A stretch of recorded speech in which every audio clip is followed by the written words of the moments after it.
முதலமைச்சர் செல்வி ஜெயலலிதாவின் உறுதியான சட்டப் போராட்டங்களின் விளைவாக உச்சநீதிமன்ற உத்தரவின் பேரில் மத்திய அரசு அமைக்க இருக்கும் காவேரி மேலாண்மை வாரியத்தில் இடம்பெற இருக்கும் அதிகாரியின் பெயரை முதலமைச்சரின் உத்தரவின்படி தமிழக அரசு பரிந்துரை செய்துள்ளது. காவேரி நதிநீரில் தமிழகத்திற்கு உரிய பங்கை பெற முதலமைச்சர் செல்வி ஜெயலலிதா மேற்கொண்ட நீண்ட நெடிய சட்டப் போராட்டத்தின் விளைவாக காவேரி நடுவர் மன்ற இறுதித் தீர்ப்பு மத்திய அரசிதழில் வெளியிடப்பட்டது. நடுவர் மன்ற இறுதி தீர்ப்பின்படி தமிழகத்திற்குரிய காவேரி நீரை வழங்காமல் கர்நாடகம் மறுத்து வந்த நிலையில் இந்த ஆண்டுக்கான காவேரி நீரை கர்நாடகத்திடமிருந்து பெற முதலமைச்சர் செல்வி ஜெயலலிதா உத்தரவின் பேரில் உச்சநீதிமன்றத்தில் வழக்கு தொடரப்பட்டது.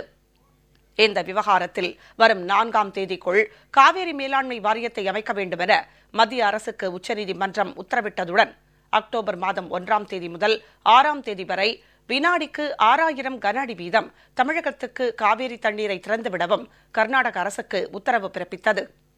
உச்சநீதிமன்ற உத்தரவின்படி காவேரி மேலாண்மை வாரியம் அமைக்க நடவடிக்கை மேற்கொண்டுள்ள மத்திய நீர்வள அமைச்சகம் காவேரி மேலாண்மை வாரியத்தில் இடம்பெற வேண்டிய உறுப்பினர்களின் பெயர்களை அனுப்புமாறு தமிழ்நாடு, கர்நாடகா, கேரளா மற்றும் புதுச்சேரி மாநில அரசுகளுக்கு கடிதம் எழுதியது.